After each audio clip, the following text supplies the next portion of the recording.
한국윤리재단이 주최한 성과 생명윤리 포럼에서 젠더리즘이 다음 세대에 위기를 가져올 것이라는 진단이 나왔습니다. 포럼에 참석한 독일 튜빙겐 대학 곽혜연 박사는 젠더 페미니즘을 비판하며 가족 중심의 성규범을 실천하고 청소년을 건전한 신앙인으로 세우는 일이 가장 중요하다고 강조했습니다. 유럽연합이 캄보디아 정부의 인권 침해를 더 이상 묵과할 수 없다며 무관세 혜택을 재검토하기로 결정했습니다. 이에 대해 캄보디아 훈센 총리는 강하게 반발하고 있어 국제사회의 제재가 캄보디아의 인권 상황에 변화를 가져올 수 있을지 주목됩니다. 신사참배결의 80주년 회개운동본부가 오는 28일 신사참배결의를 회개하는 한국교회 1천만 기도 대성회를 개최합니다.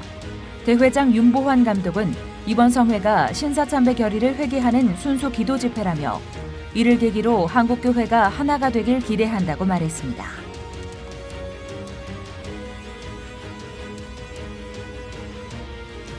여러분 안녕하십니까?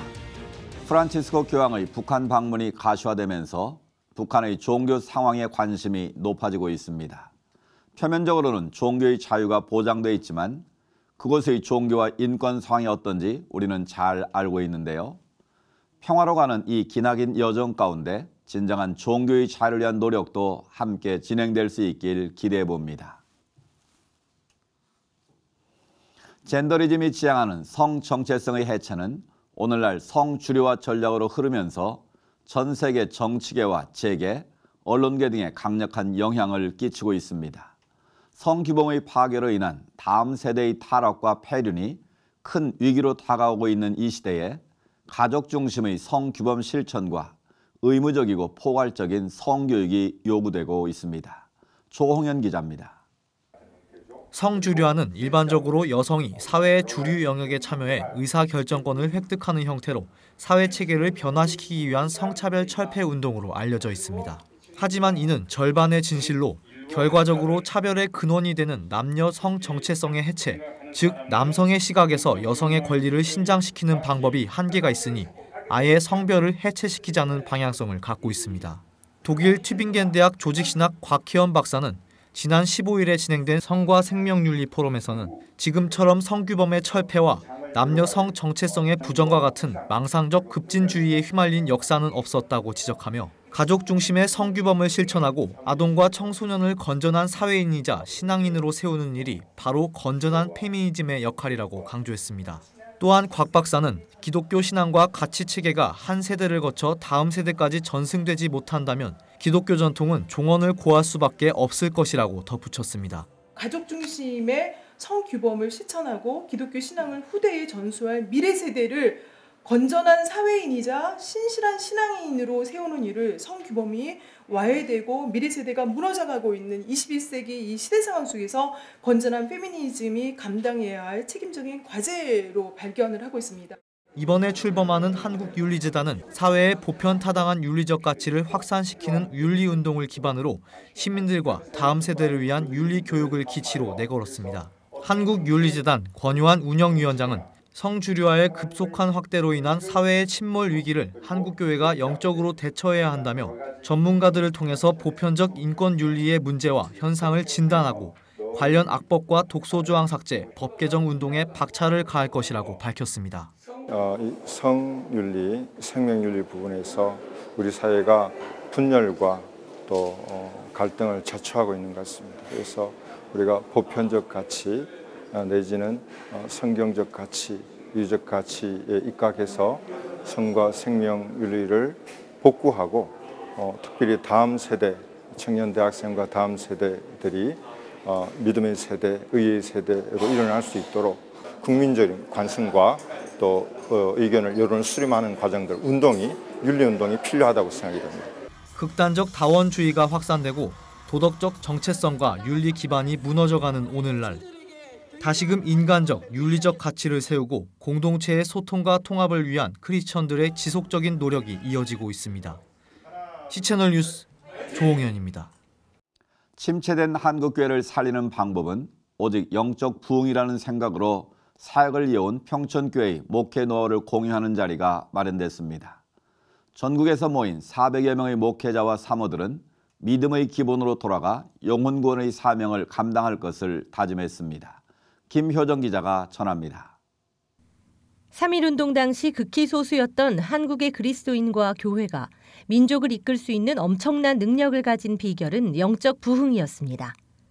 평촌교회 리명성 목사는 세속주의적인 문화를 이기지 못하고 오히려 그 문화의 영향을 받고 있는 오늘의 교회가 초기 교회가 가진 능력을 잃어버리고 세상 사람이 조롱하는 교회로 전락한 것은 목회자들의 책임이라며 교회와 민족을 살리는 사명을 감당하기 위해 영적 부흥에 집중해야 한다고 강조했습니다. 림 목사는 영적 부흥은 예배를 회복하고 교회의 부흥을 회복하는 길이며 성령 충만하며 말씀을 묵상하고 금식하는 영적 훈련을 회복하는 등의 여러 가지 의미를 포함하지만 결국 하나님의 은혜를 회복하는 일이라고 설명했습니다. 이 모든 것을 다 합치면 하나님의 은혜의 회복이고 주님의 사랑의 회복이고 성령의 능력의 회복이라 말할 수 있습니다. 왜냐하면 하나님이 주시는 은혜는 다양하면서도 또 서로 통하는 것이기 때문입니다. 중요한 것은 영적인 은혜를 사모하는 것이고 영적인 은혜를 경험하는 것입니다. 임 목사는 이와 함께 부흥은 하나님의 응답으로 발생하는 것이라며 통일을 준비하고 성취하는 과정에서도 이념과 성 문제 등 가치관의 혼란 가운데 국민들을 지켜줄 수 있는 것은 영적 부흥뿐이라고 강조했습니다. 대한예수교장로회 통합 총회장이기도 한 리명성 목사가 심우하는 평촌교회의 목회 노하우를 공유하기 위해 마련된 이번 세미나에는 전국에서 모인 목회자와 사모 등 400여 명이 참여했습니다. 영적 부흥으로 민족의 동반자 되게 하소서라는 주제로 진행된 행사에서는 잠실교회 리명천 목사와 목회전략연구소 이수훈 소장 등이 영적 부흥 모범 사례를 공유했으며 평촌교회가 그동안 전개한 기도운동과 금식, 전도운동 등의 자료들이 소개됐습니다. C채널 뉴스 김효정입니다. 이어서 그 밖의 교회 소식 전해드립니다. 1988년 청량리 바퍼 나눔을 시작으로 세계 곳곳에서 섬김과 나눔을 실천하고 있는 다일 공동체가 30주년 기념 학술대회를 열고 그간의 사업들을 돌아보고 앞으로 나아갈 방향을 모색했습니다. 다일 공동체 30년 사역의 영성신학적 의미라는 주제로 강연을 전한 부산 장신대 조한상 교수는 다일 공동체 영성의 뿌리인 다일 영성수련은 모든 삶에서 하나님을 발견하는 훈련이라며 다일 공동체의 사역은 이처럼 영성이 뒷받침됐기에 소외된 이웃을 섬기며 아름다운 세상을 만들어가는 역할을 지난 30년간 묵묵히 감당할 수 있었다고 분석했습니다. 이어 한동대학교 유장춘 박사와 광주 양림교회 노치준 목사, 평택대학교 김현진 박사가 다일 공동체 사역의 사회복지학적, 사회윤리학적, 역사 종교적 의미에 대해 각각 발제했습니다. 청량리역에서 밥을 굶어 쓰러져 있는 노인을 위해 라면을 끓여 먹었던 최일도 목사의 작은 나눔으로 시작된 다일 공동체는 현재 총 10개 나라, 17개 분원으로 확대돼 매일 7,000명 이상에게 밥을 나누는 등 전 세계 빈민촌에서 섬김과 나눔을 실천하고 있습니다. 사단법인 한국기독교연합이 지난 18일 군포제일교회에서 회원교단 신임교단장과 총무, 사무총장 취임 감사 예배를 진행했습니다. 예배에서 설교를 전한 김요셉 초대 대표회장은 한국교회의 하나됨을 외치면서 진정으로 자신을 내려놓으려 하는 사람이 있는가 물으며 낮은 곳에 임하신 예수님을 기억하면서 겸손히 자신을 되돌아봐 희생하는 지도자들이 되어달라고 요청했습니다. 한기현은 이날 제7-1차 실행위원회와 임시총회를 열고 사단법인 성민원을 신교단체로 인준하며 11월 중으로 한교총과의 통합을 이룰 수 있도록 추진하겠다는 뜻을 밝혔습니다.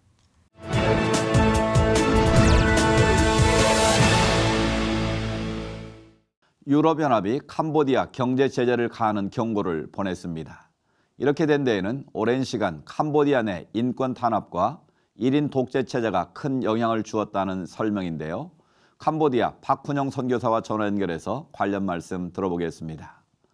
선교사님, 유럽연합이 이런 제재를 발표할 만큼 캄보디아 정치 상황이 심각하다고 봐야 될 것 같은데 어떻습니까? 네, 지난 33년간 캄보디아를 통치하고 있는 훈센 총리는 지난해 제1야당이 국가 전복을 시도한다며 정당을 강제 해산하고 주요 인사들을 구금했습니다. 아울러 언론까지 통제하며 지난 7월 29일 총선에서 집권 캄보디아 인민당이 125석을 싹쓸이하며 일당 독재 체제를 구축했습니다. 훈센 총리는 친베트남 정권에서 외무장관을 지낸 뒤 1985년에 총리가 된 이후 33년간 캄보디아에서 철권 통치를 휘두르고 있습니다. 지난해 향후 10년을 더 집권하겠다고 선언한 뒤 야당과 비판 언론을 탄압해왔고 이번 선거로 인해서 훈센 총리는 최소 2023년까지 캄보디아를 이끌 수 있게 되었습니다. 이러한 일당 독재 체제를 구축한 캄보디아는 유럽연합의 경제 제재의 타깃이 되었다고 현지 언론과 외신이 지난 6일 보도를 했습니다. 세실리아 말스트롬 EU 통상 담당 집행위원은 전날 캄보디아산 설탕과 의류 등에 적용되어 온 무관세 혜택을 6개월간 재검토한다는 방침을 캄보디아 정부에 통보를 했다고 밝혔는데요. 말스트롬 집행위원은 오늘 나는 캄보디아에 EBA 초래 절차 개시를 통보했다며 상황이 명확하게 개선되지 않는다면 무역거래 혜택이 중단될 것이라고 말했습니다. 그렇군요. 유럽연합의 이런 경고적 제재가 영향이 있을까요? 어떻게 보십니까? 일단 그동안 캄보디아의 작년 한 해 대유럽 수출 규모는 50억 유로에 달하는데요. 10년 전에 비해서 아주 크게 급등을 했습니다. 특히 의류 수출은 GDP의 약 40%를 차지할 정도로 캄보디아 경제의 주축이라고 할 수 있습니다. EU의 경제제의 압박에도 훈센 총리는 지난 7일 자신의 페이스북을 통해서 캄보디아는 주권을 수호해야 한다는 내용의 연설문을 올리며 EU에 맞섰습니다. 캄보디아도 민주주의로 나아가기 위한 노력들을 꾸준히 이어오고 있는 것으로 아는데요. 보다 건강한 캄보디아로 성장하기 위해서 어떤 노력이 필요하다고 보시는지요? 일단 현 정부가 당분간은 장기 독재 체제를 유지할 것으로 보입니다. 하지만 최근 캄보디아 젊은 세대들이 SNS를 통해서 세계 각국의 정치, 경제, 문화, 사회와 관련된 정보들을 자유롭게 접하고 있어서 앞으로 이들의 의식이 깨어나게 되면 머지않은 장래에 캄보디아도 민주화 운동이 지금보다는 더 크게 확산되리라고 봅니다. 계속해서 캄보디아가 자유민주주의 국가로 나아가기 위한 기초를 잘 다질 수 있도록 그리고 이를 위해 준비된 리더십들이 계속해서 나올 수 있도록 계속해서 기도해 주시기 바랍니다. 네, 1인 체제에서 머물렀던 캄보디아 사회에도 변화의 바람이 불고 있는데요. 준비된 교회 리더십들이 캄보디아 사회의 선한 영향력이 되길 저희도 기도하겠습니다. 선교사님 오늘 말씀 감사합니다. 네, 감사합니다.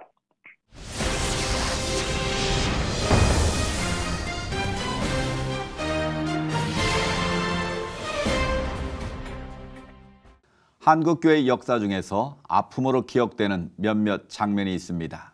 그중에서 신사참배 또한 한국교회는 큰 상처가 된 사건이었는데요. 한국기독교 부흥협의회가 이달 신사참배결의 80주년 회개운동을 계획하고 있습니다. 오늘 이슈를 보는 창에서는 한국기독교 부흥협의회 윤보환 감독 모시고 관련 말씀 나누겠습니다. 감독님 안녕하십니까? 안녕하세요. 반갑습니다. 앞서 말씀대로 이번 달에 큰 행사를 계획하고 계시다고요. 네, 한국기독교 부흥협의회가 주도하는 건 아니고요. 네. 이제 제가 발의를 했고, 그 다음에 한기총, 한교총, 한기연, 세기총, 한장총, 또 우리 한국기독교 부흥협의회 등 이런 단체들이 함께 연합하고 또 교단 연합으로 지금 진행하고 있습니다. 일정도 다 정해졌고요. 네. 10월 28일 종교개혁주일 오후 3시부터 주일이지만 광화문 그 사거리에서 시청 앞까지 오라 여호와께로 돌아가자 이런 주제를 가지고 지금 모든 것들을 준비하고 있습니다. 네. 신사참배는 한국 기독교 역사상 큰 상처 중에 하나로 기억되고 있는데요. 80년이 지난 지금 바라보는 신사참배 어떻게 봐야 될까요? 이 신사참배 문제를 들춰내서 과거를 탓하거나 이런 것들이 아니고 성경에 보면 우상 숭배는 3대와 4대의 죗값을 찾으시겠다. 아버지로부터 아들에게 이르기까지 네. 여호와 하나님이 십계명에 말씀하셨는데 그렇다면 이 문제를 해결해야 성결한 복음의 역사가 개성되지 않겠는가 하는 생각을 네. 22년 전에 제가 이제 알게 됐습니다. 그래서 그것을 역사적으로 보니까 1938년 9월 10일 그 전에 우리 감리교단이나 다른 교단의 결의를 다 했고 다 이제 종교들은 그냥 거부 운동 한번 안 하고 다 이제 동참했는데 네. 그래도 장로교회에서 끝까지 견디다가 1938년 9월 10일 28회 총회에서 결의하지 않습니까? 네, 그리고 그렇습니다. 신사를 이제 참여하는데 그 사건을 통해서 한국 교회가 굉장히 어려움을 당하는 일이 있습니다. 그것을 통해서 우리 민족이 전체 한번 회개를 하고 끊어가야 하나님의 축복의 역사를 계승하지 않겠는가 하는 면에서 이 일을 이제 시작하게 됐습니다. 네, 신사참배는 말씀하신 것처럼 우상 숭배를 결연거나 마찬가지 아니겠습니까? 네. 그래서 이제 1992년 한경직 목사님 개인적으로 회개를 선언하기도 하셨는데 그런 흐름들이 계속 있어 왔죠. 예, 개인적인 그 회개는 한경림 목사님께서 이렇게 아픔을 안고 하셨는데 네. 통합 측이나 또 일부 교단에서 결의하거나 또 단체에서 일부 한 것이 있습니다. 네. 그러나 그 당시 보면은 우리 조선에 신궁을 2개나 만들었고 신사를 1141개를 함경부터 제주도까지 만들었고 그리고 각 가정마다 신사 부적 그 상자를 만들어서 나눠주고 민족 전체를 우상으로 덮은 사건이죠. 예. 그런 면에서 민족 전체가 교회가 한번 연합하고 또 통합적으로 회개를 할 필요가 있다 이렇게 생각합니다. 그 이후로도 이제 개인적인 차원을 넘어서 교회나 교단적으로 회개 운동이 계속 이어졌던 걸로 알고 있는데 어떤 회개 운동들이 있었습니까? 특별히 그 이제 국지적으로는 있었습니다. 네. 이제 통합 측이나 또 2009년에도 4개 이제 기장이나 이렇게 연합해서 회개를 하기도 하고 그랬지만 이 민족을 이끌 만한 그런 전체적인 회개 운동은 연합해서 한 번도 없었고요. 네. 그래서 이번에 80년이 될 때 하나님의 역사에 이르면 좋겠다 하는 생각을 하게 된 겁니다. 네, 80년이 지난 지금 신사참배 회개 운동을 전개하신 이유는 과거의 역사를 되돌아보고 또 앞으로 발전 나가기 위한 이유가 있지 않겠습니까? 예.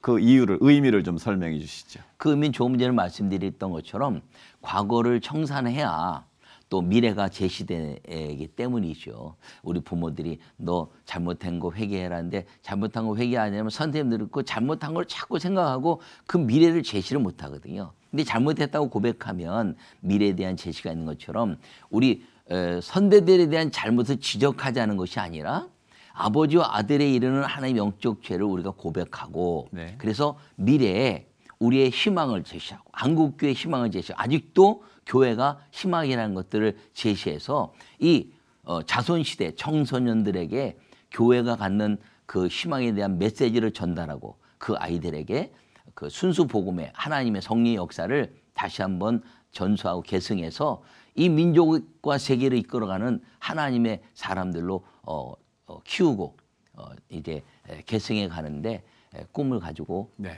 있습니다. 지난번 총회에서도 신사참배 결의를 무효하겠다라는 의지를 보이셨는데 결과는 어떻게 됐습니까? 우리 그 감리교단에서는 뭐 전체 이제 총회는 아직 우리 감리교단이 이루어지지 않았고요. 네, 네. 우리 연회에서는 지난 4월 초에 전체 노회장급이죠. 감리사들 명예로 해서 이제 신사참배는 이제 무효다, 우상숭배다 결의하고 또 성명서도 발표했고 지난 2월 달에 한국기독교 부흥회협의회 이름으로 회개 선언하고 성명서도 발표했고 그리고 이 모든 자료들을 함께 나누면서 각 교단에 이제 이런 다시 한번 그 신사참배 회개와 그 기도와 결의를 좀 부탁했는데 교단별로 나름대로 의미 있게 잘 진행됐다고 생각합니다. 네.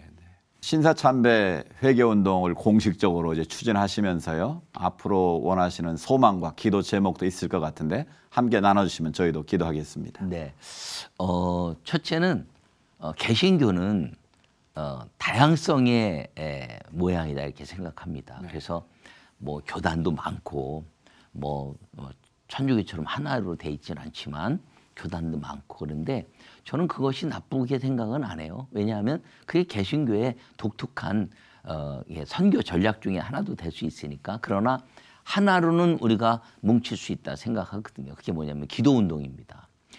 여의도 100만에 전체가 모였을 때 정치, 경제, 문화가 교회를 집중했습니다. 그러므로 이번에도 전체 기도로 연합하게 되면 그 당시 100만이 모였던 80년대는 리더십의 교회들이 많지 않았습니다. 네. 근데 지금은 세계를 리더할 수 있는 교회들이 많아졌어요. 근데 이 연합한 일들이 그렇게 많지 않았습니다. 그래서 이번에 이 연합이 되면, 기도로 하나 되면, 전체 연합하면 정치적인 힘도 무시 못하고 경제, 문화 이런 것들이 또 다시 교회가 이제 주도적인 역할, 근대사의 기독교 역사를 이끌어왔던 것처럼 다시 한번 힘을 발휘할 것이다, 이렇게 생각하고, 그래서 연합하는 운동, 기도로 연합하자. 뭐 단체 뭐 성격이 다 다르긴 하지만 기도로 연합하는 운동. 또 하나는 이제 말씀드린 것처럼 지난 한 5년 동안 선교사들이 조금 주춤하게 파송됐습니다. 근데 금년부터 또 이렇게 올라가기 시작했는데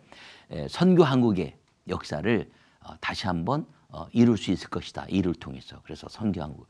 민족복음화, 지금 1천만 기독교인을 얘기하는데 군복음화를 비롯해서 청소년 전도를 잘 할 수 있는 이 역사를 이룰 수 있는 기회가 될 것이다 라고 생각하고, 그 다음에 지금 이제 남북한 통일의 아주 분위기가 좋은데, 복음 통일의 역사가 이루어지면 무너진 원산의 성령 역사, 평양의 대부흥 역사, 신유지의 복음의 역사, 그런 무너진 교회들이 수축되면서 복음 통일의 역사가 이루어질 것인데, 그래서 선교한국, 민족복음화, 복음 통일의 기도 제목이 이를 통해서 완성되기를 기도하고 있습니다. 10월 28일 오후 3시에 전부 다 한번 모일 수 있다면 한국교회가 정치, 경제, 문화 모든 것들을 다 합력할 수 있고요. 또 그날 야외이지만 헌금을 하기로 결의했습니다. 헌금하는 이유는 그 일제시대 때 핍박받았던 정신대에 끌려갔던 그 우리의 선조 어머니들을 위한 자금으로 우리가 개수도 하지 않고 나온 헌금을 그대로 전달해서 신사참배의 결의와 일제 고통당한 그 정신대 어머니들의 연합을 통해서 민족의 새로운 일제로부터 또 이 압박으로부터 벗어난 이 민족의 희망과 또 꿈을 함께 이루고자 하는 그날 10월 28일 오후 3시에 광화문으로 모여주십시오. 감사합니다. 네. 근본 신사참배 회개운동을 통해서 한국교회의 일치와 또 갱신한 기회가 되기를 저희도 기도하겠습니다. 오늘 말씀 감사합니다. 고맙습니다.